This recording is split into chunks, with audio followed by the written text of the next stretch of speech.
Hello friends, आज हम पढ़ने वाले हैं बीएससी 5th सेमेस्टर के लिए केमिस्ट्री का दूसरा दिन है और आज हम पढ़ेंगे वुड्स रिएक्शंस। तो वुड्स रिएक्शंस में आज हम पढ़ने वाले हैं एल्किल हैलाइड। तो सबसे पहले हम देखेंगे, हमने पहले पढ़ा था एल्किन के बारे में पढ़ा था। तो एल्किल क्या होते हैं? एल्किन वो होते हैं कार्बन के पास जो नंबर होता है उसका 2 गुना करके 2 जोड़ दिया जाता है, तो वो क्या कहलाते हैं? एल्काइल कहलाते हैं। तो कार्बन के पास 2 है, इसका 2 गुना होगा 4 और 4 में 2 जोड़ेंगे तो क्या हो जाएगा? 6। तो ये क्या हो जाएगा? एल्काइल। फिर आज हम पढ़ेंगे एल्किल हैलाइड। तो एल्किल क्या होते हैं? एल्किल वो होते हैं कार्बन के पास जो नंबर होता है उसका 2 गुना करके उसमें 1 जोड़ दिया जाए तो क्या हो जाएगा? एल्किल। कार्बन के पास 2 था, 2 में 2 का 2 गुना 4 और 4 में 1 जोड़ेंगे क्या हो जाएगा? 5। ठीक है। और हैलाइड क्या होते हैं? जैसे फ्लोरीन, क्लोरीन, ब्रोमीन, आयोडीन। ठीक है।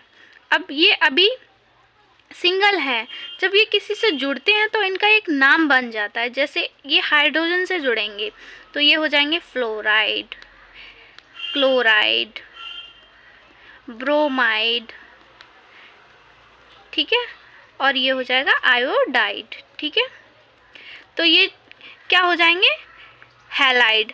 ये एल्किल हो गया और ये हो जाएंगे हैलाइड। तो आज हम देखेंगे वुड्स रिएक्शन। वुड्स रिएक्शन क्या होते हैं? एल्किल हैलाइड को सोडियम मेटल के साथ ईथर के मीडियम में फेस कराने पर हायर एल्केन्स प्राप्त होते हैं। तो इसकी हम रिएक्शन देखेंगे। एल्किल हैलाइड आर और एक्स। जो है, आर क्या है? Alkyl halide. एल्किल हैलाइड की क्रिया हम सोडियम के 2 अणुओं से करेंगे तो हमें क्या सोडियम के 2 अणु लेके एक एल्किल हैलाइड और लेंगे तो क्या बन जाएगा? हायर एल्केन बन जाएगा, हमें फिर से एल्केन प्राप्त हो जाएगा। तो इसकी हम रिएक्शन देखेंगे। जैसे ये ले लिया हमने, एल्किल हैलाइड ले लिया। ठीक है। एल्किल हैलाइड लेंगे, इसका फॉर्मूला क्या होता है? R X. ये एल्किल हैलाइड ले लिया, इसके 2 अणु लिए, इसके 2 अणु लेके हमने किससे रिएक्शन कराई? सोडियम से। ठीक है। फिर एक एल्किल हैलाइड और लिया, आर और एक्स। इसकी रिएक्शन कराएंगे हम किसकी उपस्थिति में? ईथर की उपस्थिति में कराएंगे। तो ये जो एन है ये Na को लेकर यहाँ शिफ्ट हो जाता है। मतलब Na जो है वो एक्स को लेकर, ये वाला एक्स, आर नहीं आएगा, यहाँ पे एक्स कर लेते हैं और ये यहाँ पे आर कर लेते हैं। ठीक है। तो ये एक्स को लेके 2NaX हो जाएगा। ठीक है। और ये जो आर है ये आपस में जुड़ के क्या बना लेते हैं? एल्केन बना लेते हैं। ठीक है।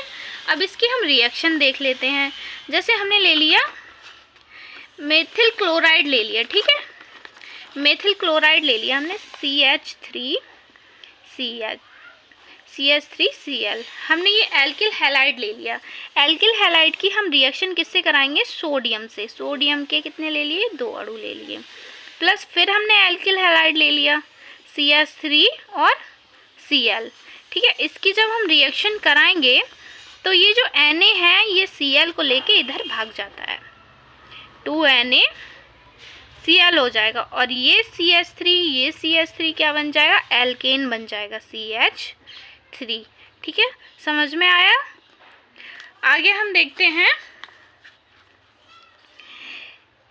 मैकेनिज्म देखते हैं।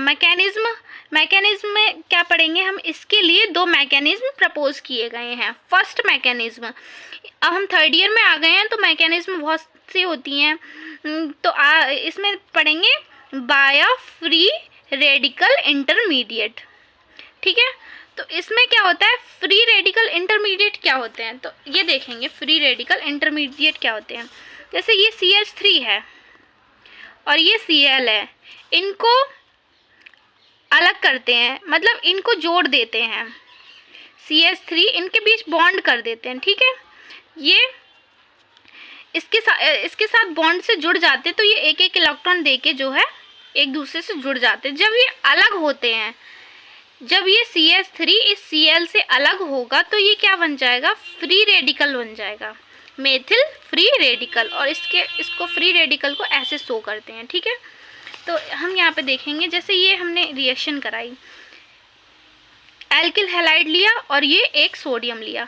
जब इसकी रिएक्शन कराते हैं तो ये सोडियम इसको क्लोरीन को लेके इधर चला जाता है, और जो CH3 होता है मेथिल, वो जो है फ्री रेडिकल देता है। फिर एक CH3 और लेते हैं।